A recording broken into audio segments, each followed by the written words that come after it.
Olá, o meu nome é Matheus Retres Fernandes, eu sou advogado, inscrito na OAB Santa Catarina número 46996, sou especialista em Direito Empresarial e pós-graduando em Direito Tributário.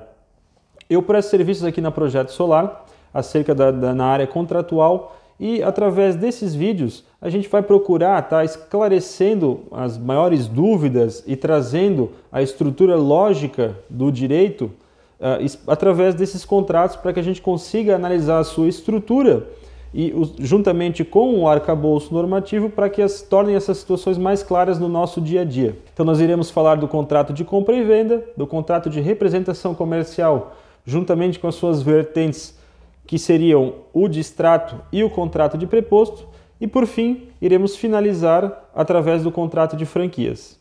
Por que nós escolhemos esses três contratos? Hoje na Projeto Solar nós trabalhamos com a compra e venda de usinas de geração de energia fotovoltaica, as unidades de franquia, onde um interessado ou um franqueado, através de uma análise do nosso serviço, do nosso trabalho, ele consegue verificar uma atuação comercial na sua própria região, através de um know-how que a própria Projeto Solar fornece, né? E a questão da representação comercial, que refere-se a um braço da empresa, né, para estar construindo novas relações comerciais e possibilitando o exercício da atividade comercial através da compra e venda. Então a gente vai estar tratando desses três temas, são de relevante importância, tá?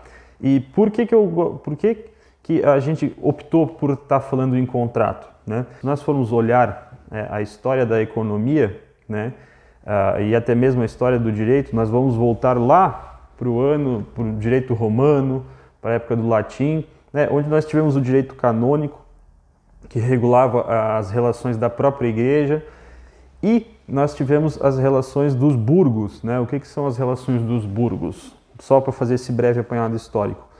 São os atos de comércio, os atos de mercância, onde a economia efetivamente existiu, ou seja, a ciência da troca, de estudar a troca, né? Antigamente começou com o escambo e foi evoluindo diante de uma série de instrumentos com o decorrer dos tempos, né? E a evolução da sociedade em si foi demandando vários instrumentos para trazer segurança jurídica para essas transações comerciais. Então aí surgem os contratos. Justamente nesse ponto a gente vai estar dando início com o contrato de compra e venda, né? Como eu falei, a história do direito e a história dos contratos ela se confunde com a história da economia. A economia surgiu nos burgos, né, através dos atos de comércio, onde se estudava a ciência da troca. Um comerciante, né, ele entregava um saco de batatas e recebia em troca um saco de cebolas, por exemplo. Havia uma troca, havia um negócio existente entre essas pessoas.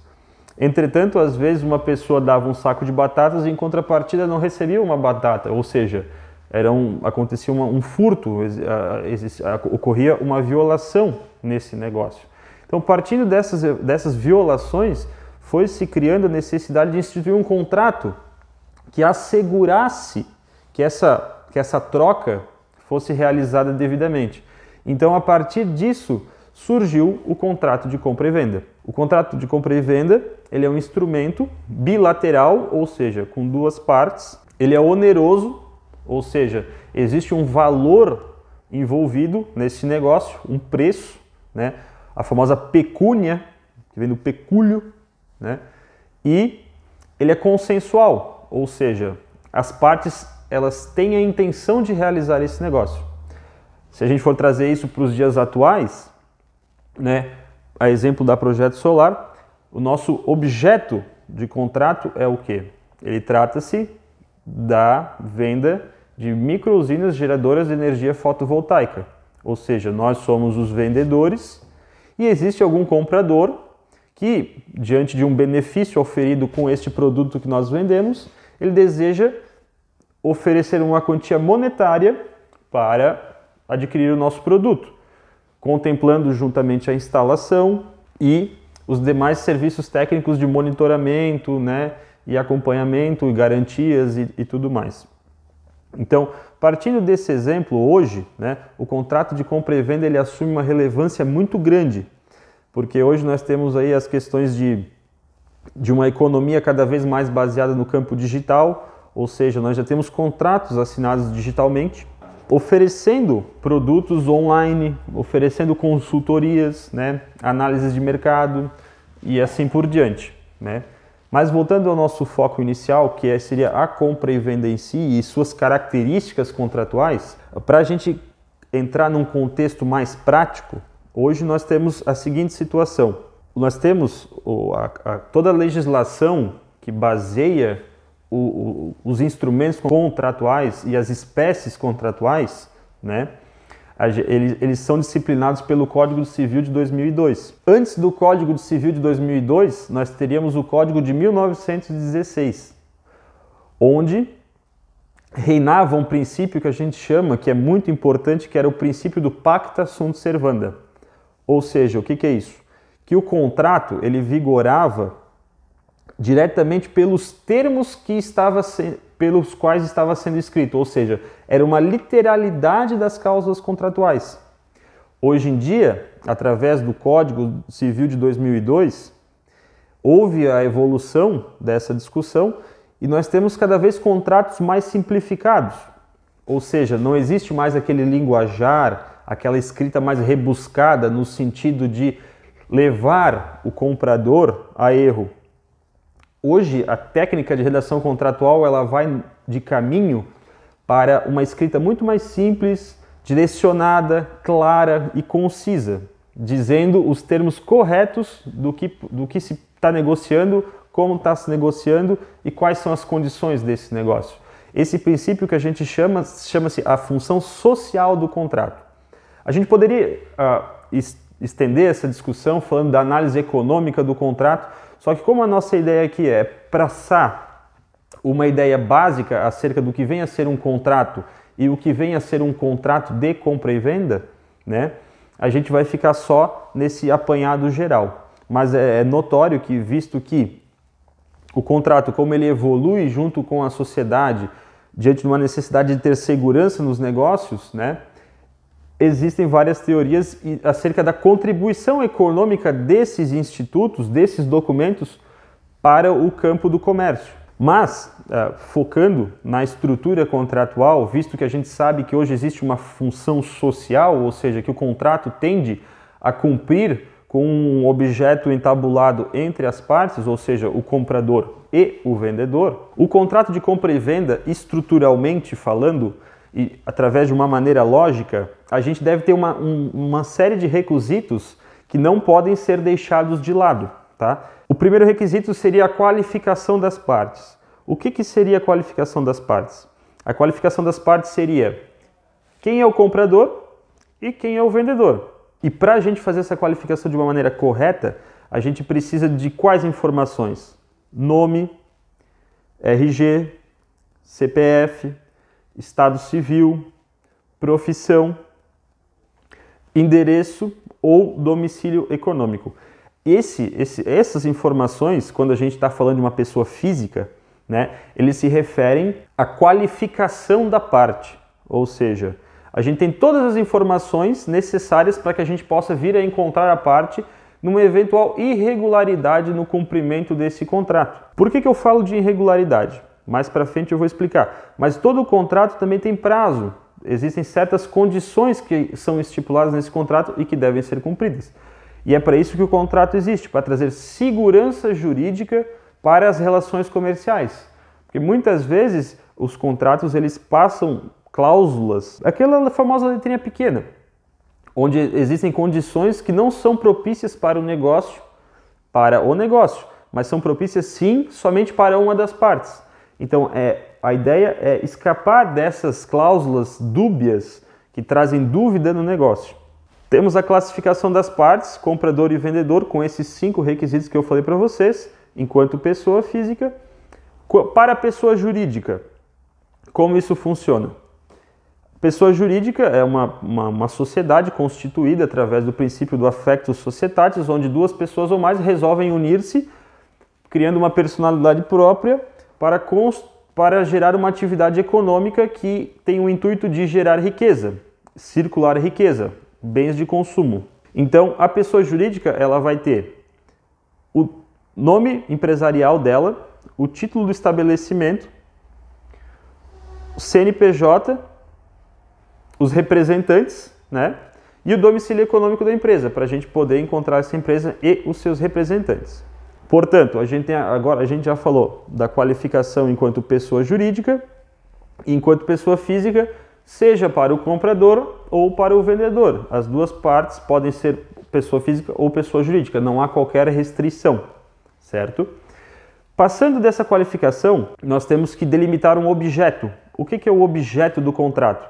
É aquilo que está sendo o item da mercância, ou seja, é o item que a gente está procurando vender a uma pessoa em troca de um valor monetário expresso em moeda, certo? Então, no nosso caso da Projeto Solar, nós vendemos uma micro-usina, ou em alguns casos usina, de geração de energia fotovoltaica de potência nominal de não sei quantos watts, ou seja, de acordo com as necessidades do cliente, nós montamos uma proposta que atenda ele comercialmente às suas necessidades. Pode ser 100 watts, megawatts e assim por diante. Então, esse é o nosso objeto, esse é o item que está sendo vendido. Qual que é o próximo ponto? O preço. Qual que é o preço desse objeto? Então, nesse ponto, ele vai variar de acordo com as condições para a instalação, a mão de obra necessária para estar realizando essa instalação e o número de placas fotovoltaicas. Através desses itens, desses orçamentos, né, que a gente vai conseguir estar fechando um preço final do nosso produto e estar realizando essa venda. Passando o preço, nós temos as condições do negócio, certo? O que são as condições do negócio? Como é que vai ser feito o pagamento? O pagamento vai ser feito através de boleto bancário, vai ser feito através de cartão de crédito, vai ser feito o pagamento em dinheiro, vai ter emissão de nota fiscal, que hoje em dia é essencial, né, em razão do fisco, né, e dos regimes de tributação que afetam a empresa, e assim por diante. Passado essas condições de pagamento, nós temos as obrigações das partes, a obrigação do comprador e a obrigação do vendedor. Com a obrigação do comprador, nós temos, por exemplo, no caso da Projeto Solar, realizar as adaptações estruturais da sua residência ou do seu galpão ou da sua empresa para que comporte a instalação dessas placas, incluindo as alterações junto às concessionárias de energia elétrica, que, sendo em Santa Catarina, refere-se a Celesc. A obrigação do vendedor é realizar a venda do produto, a entrega do produto e a instalação do produto, ou seja, no nosso caso, a venda de uma micro-usina de geração fotovoltaica, a sua instalação e o seu correto funcionamento, ou operacionalidade, como a gente costuma dizer em termos de contrato. Superadas essas questões, nós temos o prazo. Qual que vai ser o prazo de execução desse contrato? Ah, mas a obra pode levar 30, 60, 40, 80, 180 dias. A gente tem que estabelecer um prazo para o cumprimento dessas obrigações. Superada essa questão do prazo, as hipóteses de rescisão. Muitas vezes um contrato ele pode ser rescindido, como nós estamos vivendo hoje em dia, casos de força maior, né, que seria uma pandemia, onde toda a estrutura internacional de comércio restou afetada, a própria economia brasileira também restou afetada, e isso pode ser encarado como uma hipótese de a gente estar prorrogando os prazos de cumprimento do contrato por questões que estão alheias à nossa vontade. Isso é uma hipótese de rescisão de contrato. Às vezes, em razão dessa força maior, a pessoa não vai ter condição de arcar com aquele preço inicial, ou aí ela gostaria de rescindir o contrato. Às vezes, uma pessoa, eventualmente e propositalmente, ela se envolve em algum acidente, isso pode ser uma causa de rescisão de contrato. Causa de falência, recuperação judicial, isso também pode ser uma hipótese de rescisão de contrato. E por fim, após todo esse organograma lógico de qualificação das partes, de objeto, de preço, de condições de pagamento, de obrigações das partes, hipóteses de rescisão, agora nós temos, por último, o foro para a resolução de conflitos. Como eu falei para vocês, em razão de alguma pandemia, em razão de alguma outra razão que não está contemplada nos contratos, geralmente algum argumento econômico envolvido, as partes resolvem fazer a rescisão desse contrato. Mas existem valores ainda inadimplidos que devem ser cobrados. Onde é que nós vamos resolver esta discussão, né?